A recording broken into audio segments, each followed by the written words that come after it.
Hey guys, the team sheets are out for Super Rugby Pacific round 13.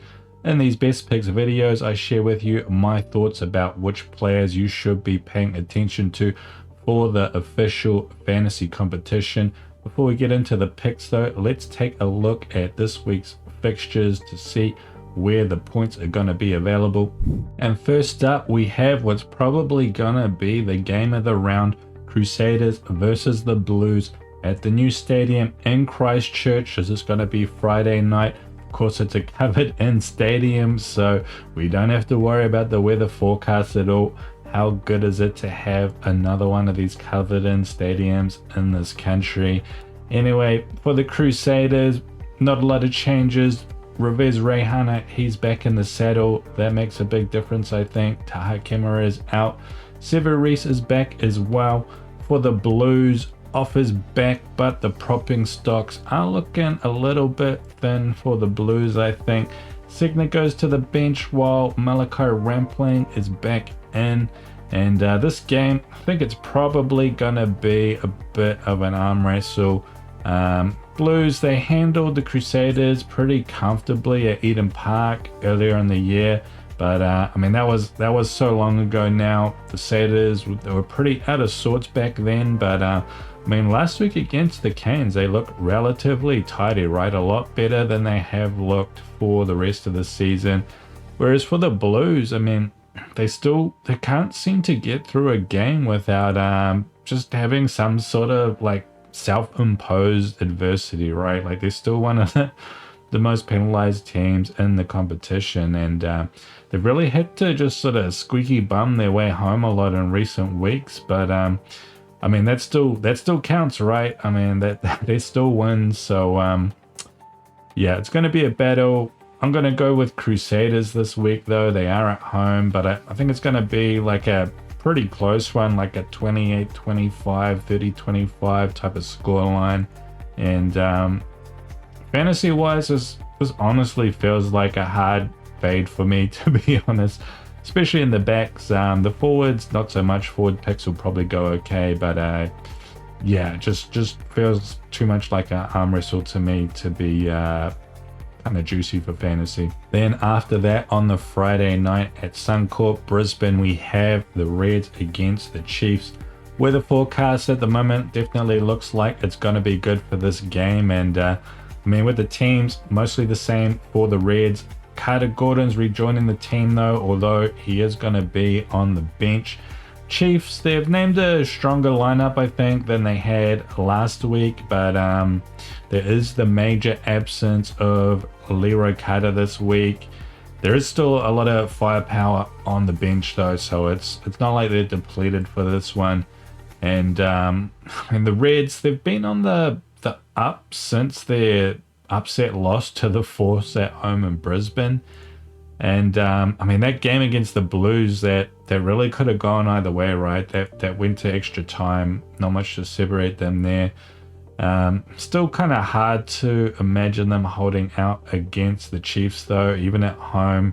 But I'm not writing them off, right? I mean, we'll see what happens. The Reds, they're kind of in that zone where yeah, they're not predictable, right? Like they're a good team, but yeah, how good they are, it's still kind of, I don't know. they have been a bit inconsistent, right? That loss to the Force really did kind of throw a spanner in the works. But yeah, still feels like it's going to be a 2-score game for me. It's going to be a scoreline, something like Chiefs 32-22, I think. And fantasy-wise, I think this still will be decent for picks, especially from the Chiefs, but wouldn't turn my nose up at some Reds picks as well. Then on the Saturday afternoon, in Dunedin, again, a second game being played under the cover. We don't need to worry about the weather forecast. We got the Highlanders against the Tars, and Highlanders, they've got Caleb Tangitail back this week, which is big. Also have Lavanini, which should help their line out woes out a bit as well. Tars, on the other hand, they've changed their props, and no Joey Walton. Crichton moves out to 12, and Debrazini comes in at 10, which something I don't like, to be honest. I've been quite unimpressed with Debrazini this year. And I mean, with both of these teams, they're kind of in a similar spot in their respective conferences, right? Like they're both really disappointing at the moment. And they're both coming off the back of a disappointing performance from last week as well. So kind of worried that this might be another arm wrestle.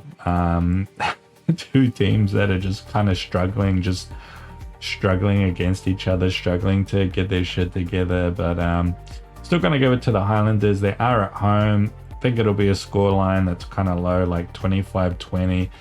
Fantasy wise, I am kind of wary of investing deeply in it because of that. But when we kind of have a lot of tough battles this week as well, so yeah, might still need to make some picks from this game. But yeah, kind of hard to be excited about it, except that it's probably going to be close and entertaining in that respect.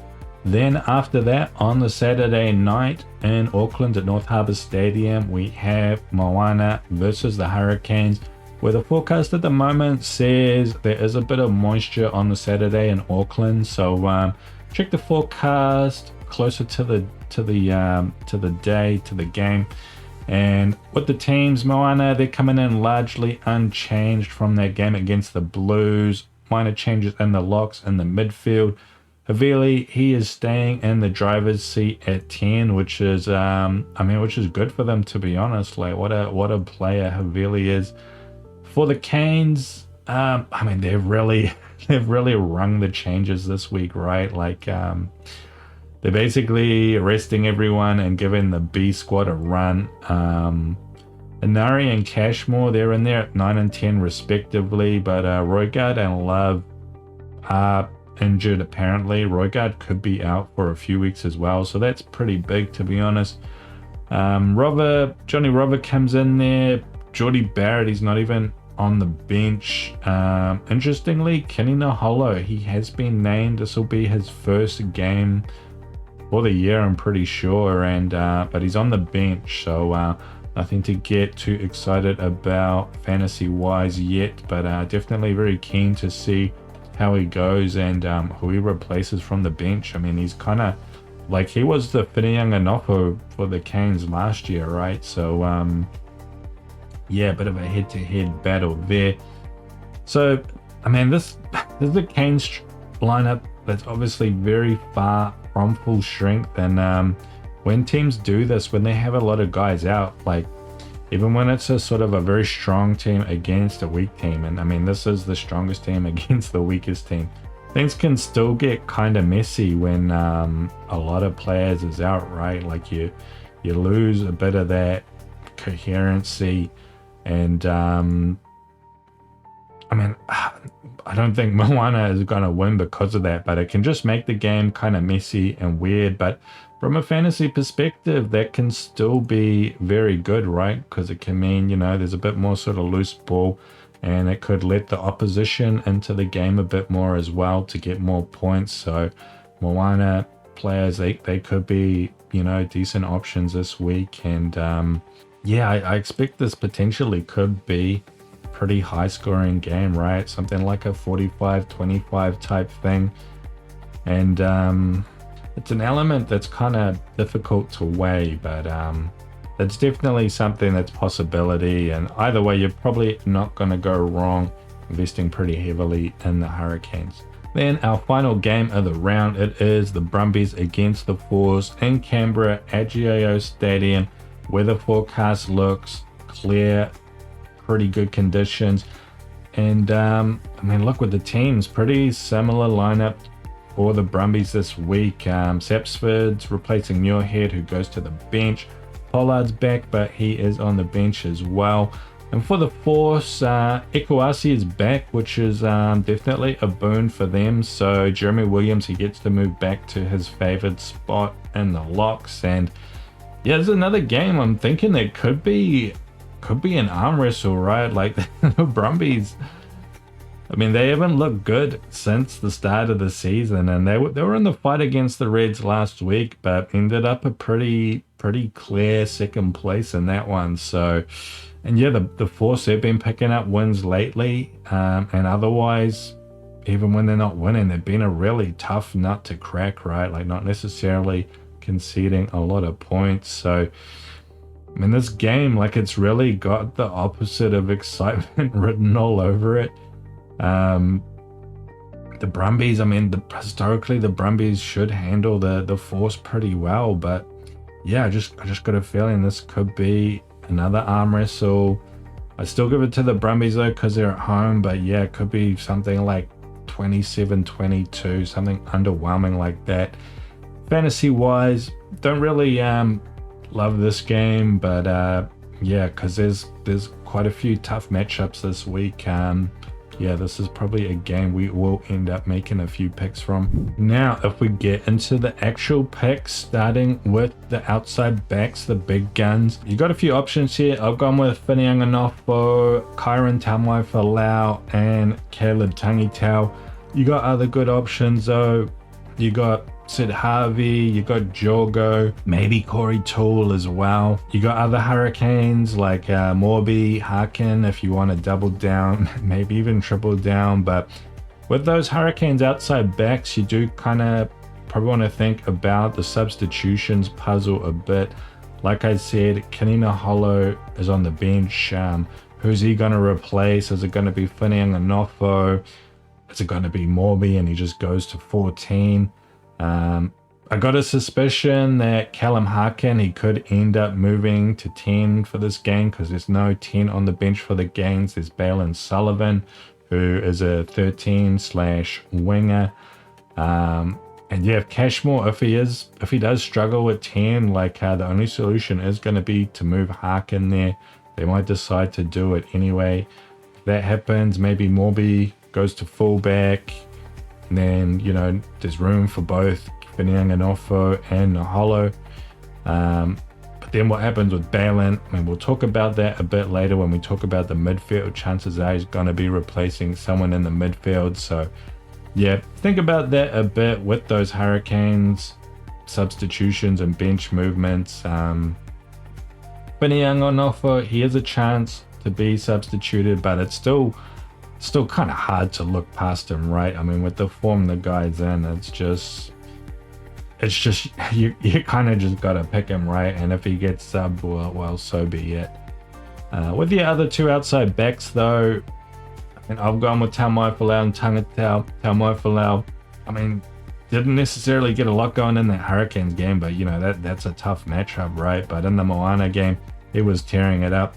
He's looked pretty good otherwise. He's a pretty good on a minute per minute basis. He's right up there in terms of, you know, the line breaks and all of that. So very strong option in a game where the Chiefs should go pretty well. I like it a lot. With the last slot, I've gone with Caleb Tangitau. I was talking about this Highlanders versus Tars game before, and yeah, I mean, I am kind of worried it could just kind of be struggle street for both of these teams. In which case, yeah, none of these picks will be that great, but you kind of got to take the chance because there's not a lot going on elsewhere, right? Like, if you're not taking Tangitau, Jogo, or Harvey, if you're not taking at least like one of these guys, I mean, what are you doing? You could go for the double down or the triple down on your Hurricanes, but yeah, again, be aware of that sub situation. I mean, look, Macca Springer, like that Blues versus Crusaders game, it's going to be tough. These teams are not going to be like just running through each other with the outside backs. And Peach, I mean, he was big in that Waratahs game, but I just don't think that the Brumbies are going to sit back and watch the Force just go through phase after phase and lose the high ball every time like the Waratahs did, right? So as much as I'd love to see Peachy go big again, I'm not going to bank on it. Coombs Fabling, interestingly, goes to the wing for this game rather than that fullback.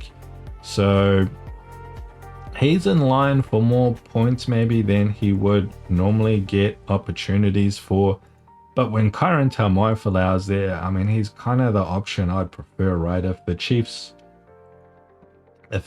are going to really rack up some good scores this game, you probably got to back Talmoifalau first, right?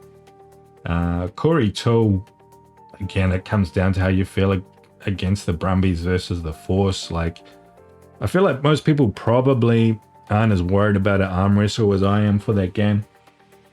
Which case, yeah, maybe you like Toole more. That kind of makes sense in that regard. But yeah, I'm still just kind of hedging my bets. I'm ranking them below these sort of other guys. And elsewhere, if you want a piece of the Reds action, I mean, Dalgunu's definitely my favored pick there. Tom Wright hasn't really lit things up yet since he's come back. I'd probably still go Toole above him. And I mean, look, if you're a cool guy, I don't think picking into these Moana backs is absolutely crazy, right? I described that scenario earlier where I feel like because the Canes, they're starting that weaker team, like it could just be a high scoring game for both teams, and maybe that creates opportunities for guys like Glenn Vaihu, who and even this Leota guy, yeah, these guys kind of are dangerous when their team just isn't getting hammered off the park. Now with the midfield, I mean, your top three are sort of just nailed on here. I mean, especially Tupaia, right? Like, it's so hard to get away from this guy. I mean, the form is just incredible.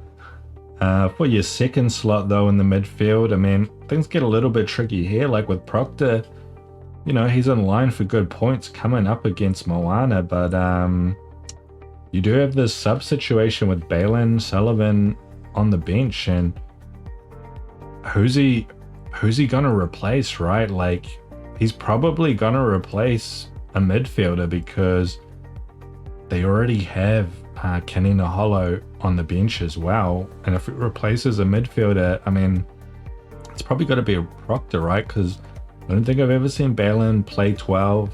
I don't think I've seen Billy play 12 either. So yeah, could just be a straight swap here. Like, who else is gonna play 12 if Proctor goes off and Balin comes on? So yeah, that makes things kind of interesting with this choice. The other option as well was the Hurricanes' other midfielder, Johnny Robber, and I don't think this is a bad option at all, to be honest. He normally comes off the bench and doesn't get a lot of minutes, but the way the guy plays, I mean, he likes to run the ball, when that could be pretty good, and a match like that can be good for fantasy. And yeah, he could play the full 80 as well, which is an opportunity that I don't think he's really had so far, right? Like, yeah, there's just no game. Oh, there was this game actually against the Force where he did get a lot of minutes, but yeah, definitely one to consider there. And then, I mean, your last option is probably Whanganuku again at 7 for the Crusaders against the Blues, and we've seen in both these games so far, he's basically hit 40 points, which is pretty solid. Got a try in both those games. I mean, without a try, it's not really an impressive score for the slot, but both those tries he got, they were like forwards tries, right? They were close range, sort of roll your sleeves up type tries, I'm pretty sure. So those are probably the only tries that are going to get scored in a Crusaders versus Blues matchup. So yeah, like a solid option, I think, could just put out a 40 again. And if he did, I mean, you'd be pretty happy about that if you weren't kind of worried that one of these Canes guys is potentially going to put out more being in that Moana matchup. But don't forget, there is the chance of moisture for that Moana game as well. So make sure you check the forecast on the day to get a better picture of what that looks like, because yeah, that does kind of change things, right? Then you got Tabataba Nawai. I mean, this guy's been pretty consistent, like 35 to 45. Apart from that 58 against Moana, which, like I said at the time, that's probably going to be the highest score he'll get all year. So, yeah, not really an exciting option, Tabataba Nawai, but a very consistent one. Otherwise, not a lot happening elsewhere. Suoli'i, he remains at 13, and until that changes, not really going to consider him. And with the 10s, I mean, yeah, again, as it often is in the slot, very hard to look past DMAC for this one. Yeah, I mean, Jacob's probably going to come on off the bench, and DMAC gets to move to 15 again, and yeah, just gets even more opportunities to score good points late in the piece. Your other options are, I mean, Donaldson, he's Mr. Consistent, Mr. Solid, but third option you might want to consider if you're a cool guy, if you want to go for it.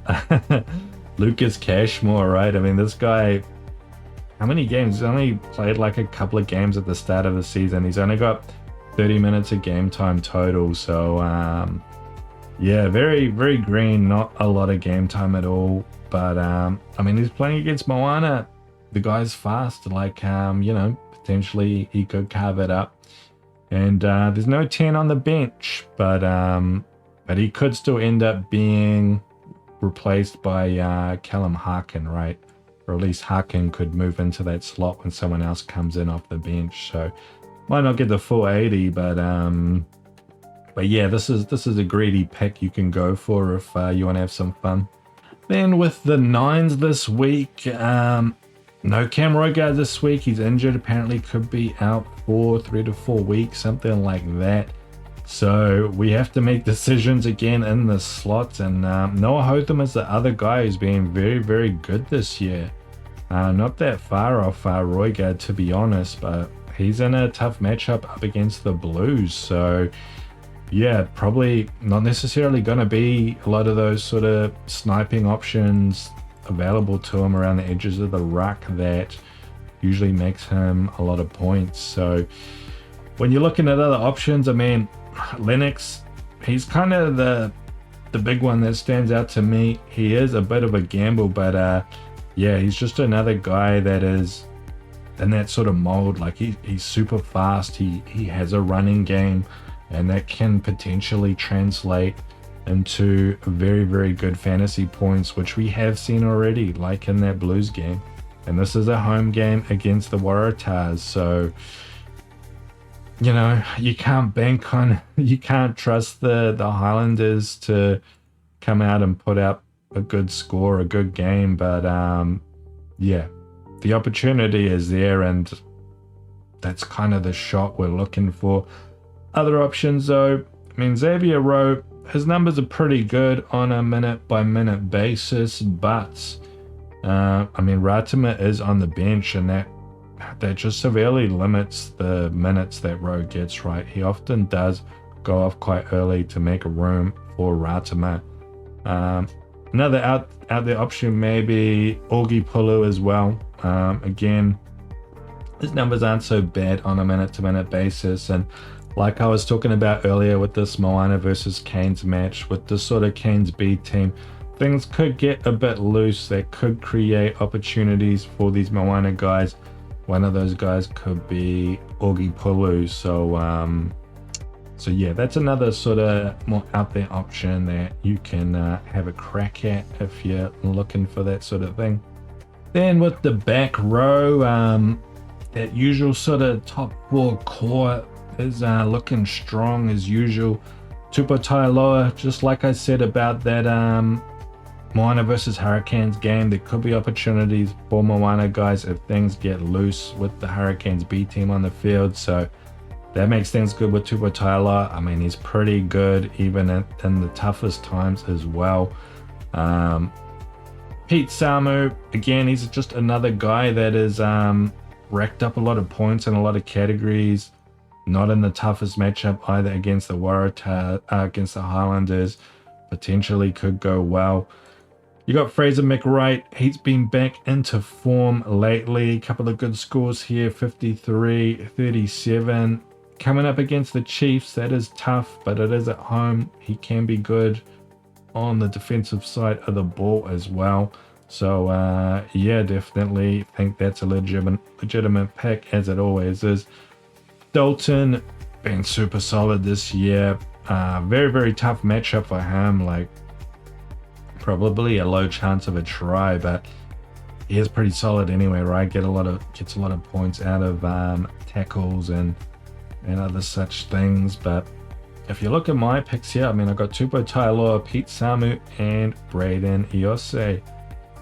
This is a guy I've picked a few times earlier in the year and got let down pretty badly, to be honest. But I mean, we know he's got good scores in him, right? We saw it in round one. We saw it a lot last year as well. This year, his biggest problem has been is that he hasn't quite got the minutes. He has been subbed off, or he's been on the bench quite a lot. So very rarely has he got a full 80 minutes. But I think in this game, it could actually happen because Brad Shields is starting. Devin Flanders is on the bench. And Flanders, I'm pretty sure he's the only flanker on the bench for the Hurricanes this week. Quite often they've had two flankers on the bench. Quite often they've been 6-2. Not for this game though. They have a lock and just one flanker. So, I mean, Brad Shields can't play 80 minutes, right? Surely Devin Flanders comes on to replace Brad Shields. And that means that Iose, he should get a full 80 this week. And look, coming up against Moana Pacifica, like this guy's one of those Lucies who loves to run, loves to be on the edge. And yeah, if it's dry, like it could be the perfect sort of game for him, right? So yeah, this is probably the best opportunity to pick Iose since since round one. So that's what I've gone for, right? Feels like a bit of a greedy option, just you know, based on form and results. But I mean, we're kind of at the phase of the tournament where I don't mind taking punts like that. So yeah, that's Iose for me. Now with the locks, and yeah, we kind of have this core of these top three guys who are just hard to get away from. Jeremy Williams in particular. Very, very, very good. Pretty much a must pick as long as you can afford him, which at this stage of the tournament, I mean, budget really doesn't seem to be a constraint anymore. Lachlan Shaw, Sam Derry, you kind of got a choice to make here. Like both these guys are kind of similar for both their teams. Both of them just get a lot of line out takes, and otherwise, you know, sure, he's got pretty good steals. He's got 8 line-out steals for this year as well, which is pretty valuable in this game when they do come in. And I mean, both of these guys, they do get over the line from time to time as well. And for this slot, like that's kind of all you need to really get yourself up here into the top zone. But for Derry, very, very, very tough matchup this week, right? Like, might get over the line this week, but I mean, there's probably not going to be tries raining down. Shaw's probably more likely in that respect, and I mean, even when it comes to line out as well, like Shaw, he's more likely to get steals too. So that's basically what I've gone with Williams and Shaw. But some other options you might want to look at. I mean, look, Lai and Lord, they've been kind of quiet lately, but feel like these guys kind of go good in these sorts of matchups, like against the Reds, where the opposition isn't like super soft, but they're also not like the toughest either. So yeah, it feels like those are the sorts of games where these two guys go a bit better, but still hard to really recommend anyone else over these sort of top couple of options here. And with the hookers, big man Samasone Tauke Aho, he is actually on the bench this week. But yeah, I mean, you might still want to take a punt on him, right? Like he could come off the bench and just carve it up. But I mean, that would be a bit risky, but I'm not doing that. But for your starting options, I mean, you've got Revi, right? He is the highest average, but I mean, his average is kind of overinflated by two massive results against the Blues, like a 79 and a 74. So now that they've played both their games against the Blues, kind of turns those into outliers a bit, right? But he could still be a solid option, like I keep saying about the Moana versus Canes match. It could be loose and high scoring as long as it's dry, which could help out Revi. Beyond that, though, I mean, I've gone with Jack Taylor, and just feeling like this will be one of the sort of easier matchups for the Highlanders this year. Not saying that the game will be easy. I think it'll be hard, but it's they're not coming up against the Hurricanes or the Crusaders, right? So yeah, should get more opportunities for their players in fantasy than they normally would otherwise. Lavanini's also in the team this week as well, which should help Taylor out a bit at line-out time. That has kind of held him back pretty severely earlier in the season. So I think Taylor's definitely a solid pick. Otherwise, kind of hard to recommend anyone else, but I mean, you've got Vernon Basson, right? Hasn't had a lot of minutes, but in that Moana matchup, so you've still got Hurricane slots available. This could be one place to invest. Or Lockie Lonergan, again, another guy, hasn't had a lot of minutes, but he is kind of solid for the minutes he gets, but definitely not an exciting option, right? And may get even less minutes now that Pollard is back, who could well just come on kind of early. And with the props, you guys, I don't like to talk about the props too much. Nothing exciting here. Just stick with any of these guys up near the top of the averages, and you can't go wrong. Tough matchup for Mule. Doesn't really make a difference, to be honest. Tarval and De Groot, you could go with both of them if you got the slots, but otherwise, if you have to pick, I think Tarval does actually edge De Groot stats wise for most things, except when it comes to turnovers. De Groot does have a little bit of a penchant for ruck turnovers that Tarval does not. I've gone with Tossie just because, why not? The big man's he's getting a start. He hasn't had too many of those this year, so don't expect great things, but why not, right? Why not? And with the captains this week, your standout option, it is Whittingham and Offo, but just think about that substitutions picture, right? What's going to happen there? Will kind of suck if he did get sub off, but even if he does, right, if things go as they should in this matchup, he should still have plenty of opportunity to rack up a lot of points. So he is kind of the guy, but also remember to check the weather forecast for this one. It's in Auckland, North Harbour Stadium. At the moment, there is a bit of moisture forecast, so just check it closer to the time, whether it's on the Friday night or on the Saturday, just to make sure that it isn't going to be too wet, because bit of moisture could it does kind of affect things, right? But in lieu of that, if you're not going for Whittingham and Offo, my next cab off the rank would be Kyron Taumai Falau. Pretty looking forward to seeing this guy get another run, because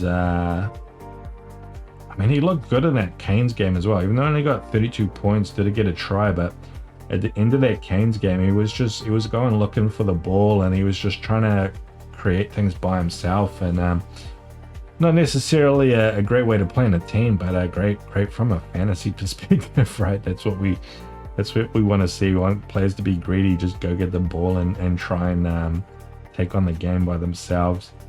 So conditions look good for this game, right?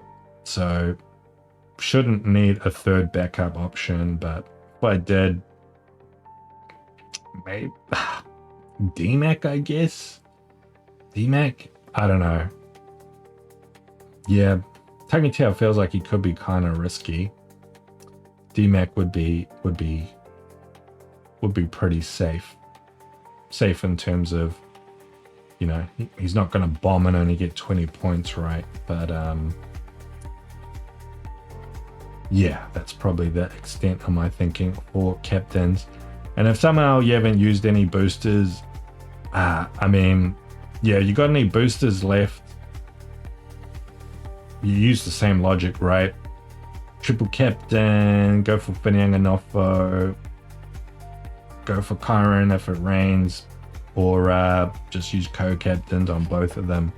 But yeah, this is definitely a good opportunity to use your boosters this Canes versus Moana match.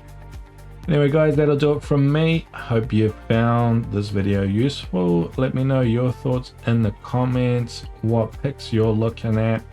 Also, just another note about the Stats Explorer as well. Been getting a lot of comments about that, and was kind of surprised by that as well. Wasn't expecting that much interest or enthusiasm from people. So so that's quite nice to see. And yeah, stay tuned. I think as I update that, I might keep posting updates to the video, just showing you guys what new stuff I'm adding in, and it's definitely a lot more to come with that Stats Explorer as well. So so yeah, I'll keep you guys posted on that. But otherwise, enjoy the rest of your week, enjoy the games, and I'll catch you next week for the recap. I'll see you then.